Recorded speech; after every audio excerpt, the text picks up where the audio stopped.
मंगल मंगल जय हनुमान, मंगल मंगल जय हनुमान, मंगल मंगल जय हनुमान, जय हनुमान जय जय हनुमान, जय हनुमान जय जय हनुमान, जय हनुमान जय जय हनुमान, जय हनुमान जय जय हनुमान। बोलिए हनुमान जी भगवान की, श्री राधावर कृष्ण चंद्र भगवान की। आइए हनुमान चालीसा का रसास्वादन करें। हमारी चौपाई चल रही है, सब सुख लहे तुम्हारी शरणा, तुम रक्षक काहू को डरना, सब सुख लही तुम्हारी शरणा। संसार के सारे सुख यदि आपको चाहिए तो कौन देते हैं? तुलसीदास जी कहे, हनुमान जी प्रदान करते हैं सारे सुख। और मैंने कल बताया था कि 3 प्रकार के संसार में लोग हैं। एक विषयी लोग, संसारी जिसको बोलते हैं। एक वर्ग है, उसको कहते हैं साधक लोग, जो साधक पथ सिद्ध साधना के पथ पर जो चले हुए हैं, वो है साधक वर्ग। और तीसरा वर्ग है वो सिद्ध लोग हैं। तो इनके भी 3-3 सुख है भाई। जो संसारी लोग हैं उनके 3 प्रकार के सुख उनको चाहिए। कौन से है वो भी हमेशा, भाई हर एक व्यक्ति सुख चाहता है। तो संसारी कौन सा सुख चाहता है? तो बोले सूत का सुख, परिवार का सुख, पुत्र का सुख। सूत मतलब परिवार, बच्चों का सुख, वित्त का सुख। हर एक व्यक्ति को धन चाहिए। धन के बिना कोई, हर एक व्यक्ति धन, चाहे कितनी भी हम बातें करें, लेकिन हर एक को धन की आवश्यकता है। ये संसारी लोगों के लिए है ये बात। सूत का सुख, वित्त का सुख। वो तीसरा सुख है, उसका नाम है प्रतिष्ठा का सुख। ये 3 प्रकार के सुख के लिए संसारी भागता रहता है। हर एक को पैसा चाहिए, पैसा चाहिए, बस उसके पीछे पागल होते हैं। अच्छा, कुछ लोग मैंने ऐसे देखे हैं, बहुत संपन्न होने के बाद भी आते हैं, बोले हमें कुछ पैसे में आनंद नहीं मिल रहा है। ऐसा क्यों होता है? क्योंकि हमने जब संपत्ति को इकट्ठा किया, अर्जित किया, तब माँ के रूप में नहीं बुलाया लक्ष्मी जी को। जो माँ के रूप में लक्ष्मी आती है वो हमेशा शांति प्रदान करते हैं। भले हमारे पास कम हो, लेकिन माँ के रूप में आएगी तो माँ कभी बच्चे को दुख प्रदान नहीं करेगी। लेकिन हर एक को लक्ष्मीपति बनना है, और लक्ष्मीपति तो नारायण है। इसलिए संपन्न लोग भी सुखी नहीं है। इसका कारण यह है। दूसरा कारण यह है कि वित्त अकेले के लिए जब उपयोग करते हैं तो भी हमें सुख नहीं मिलेगा। वित्त का सदुपयोग होना चाहिए, दूसरे लोगों के लिए भी उसका उपयोग होना चाहिए, तो वित्त का सुख मिलेगा। बाद में व्यक्ति, सांसारिक लोग क्या चाहते हैं? सुत का सुख, पुत्र का। हर एक चाहता है कि हमारा वंश बढ़े, हमारी गोत्राभिवृद्धि हो, पुत्र हो। लेकिन पुत्र प्राप्त करने के लिए कितने मंत्र करते हैं, कितने अनुष्ठान करते हैं। और कई ऐसे भी लोग हमने देखे हैं कि पुत्र प्राप्त हो जाने के बाद पुत्र से छुटकारा पाने के लिए प्रयत्न करते हैं। तो संसार के जितने भी सुख है वो कैसे हैं? वो कठिन वाले सुख है। वो परमानेंट सुख नहीं है, वो आत्यंतिक सुख नहीं है। और प्रतिष्ठा आज मिली, कल प्रतिष्ठा खींच भी जाए। तो जो विषयी लोग हैं उनके सुख, वो भी हनुमान जी तो दे देंगे, हम जो मांगेंगे वो दे देंगे।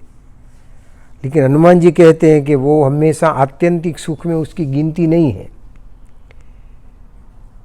तो सब सुख लह ही तुम्हारी शरणा। आपके शरण में आने वाले जितने विषयी लोग हैं, संसारी लोग हैं, उनको भी सुख तो मिल ही जाएगा, लेकिन आत्यंतिक सुख का अनुभव नहीं होगा। अब दूसरे जो साधक लोग हैं उनका क्या सुख है? तो उनका सुख है मौज मारेवू, मौज मारेवू, मौज मारेवू रे। कुछ भी हो जाए बस अपनी मौज में रहना, ये साधक का स्वभाव होता है। वो भगवान से क्या मांगते हैं कि मैं हमेशा मेरी खुशी में रहूं, मेरी मस्ती में रहूं, ये उनका सुख है। दूसरा साधक का सुख क्या है? बोले मुझे सम्मान नहीं चाहिए, दूसरे को मैं सम्मान प्रदान करूं, लेकिन मैं सम्मान की अपेक्षा नहीं रखता, मुझे सम्मान जरूरी नहीं, मुझे आवश्यक ही नहीं है।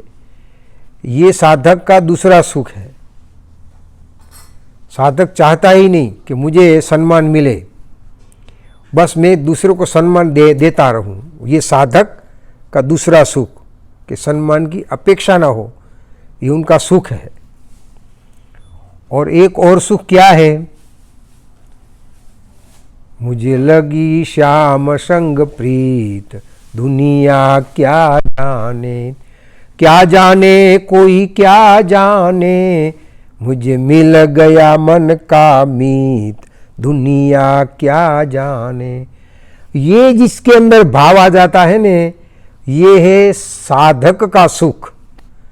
तो ये तीन प्रकार के, यदि हमें सुख चाहिए, विषय के तीन सुख चाहिए या साधक के तीन सुख चाहिए, ये सुख कौन देने वाला है? तो बोले सब सुख लही तुम्हारी शरणा।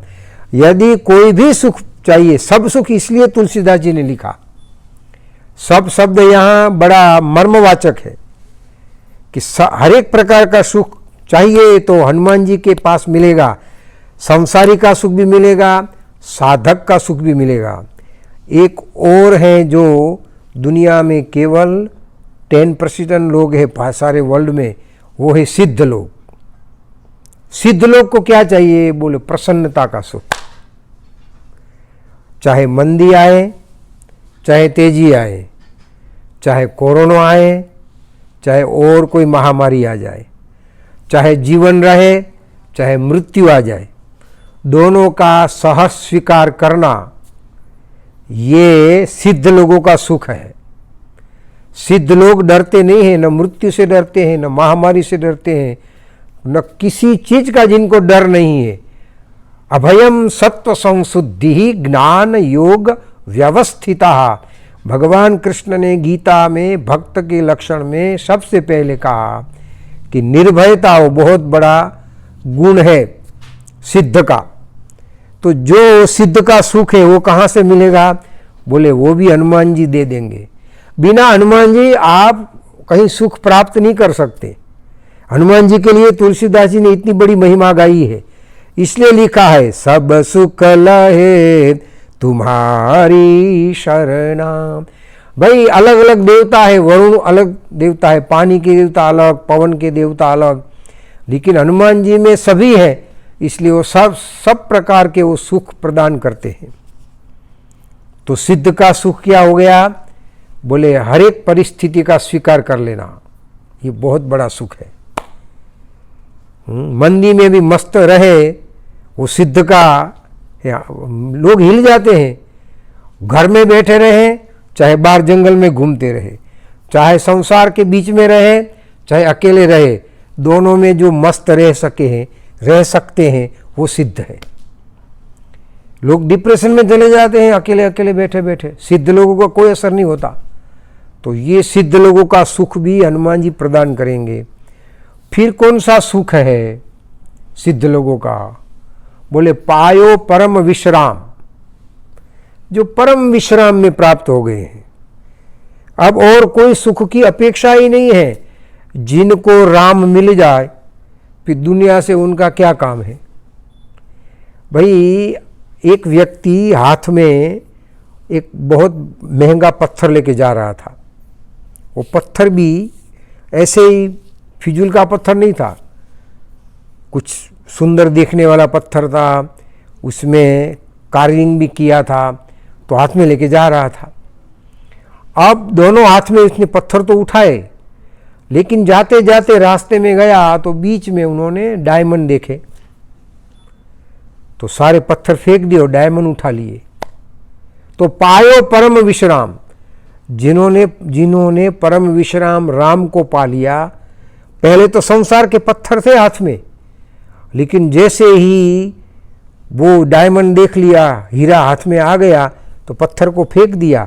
तो सिद्ध लोग कहते हैं कि हमें तो उसी में आनंद है कि हमें डायमंड मिल गया है, हमें तो हीरा मिल गया, हमें कृष्ण मिल गए हैं, हमें राम मिल गए हैं। अब ये संसार के पत्थर हमारे लिए कोई उपयोगी नहीं है, लेकिन उसके लिए क्या होना चाहिए? कौन देता है ये सुख? तो सब सुख लही तुम्हारी शरणा, तुम रक्षक काहू को डरना। हम भाई अब आगे चर्चा करेंगे, तुम रक्षक काहू को डरना, वो कल चर्चा करेंगे। आज आरती का समय हो चुका है, आरती करेंगे।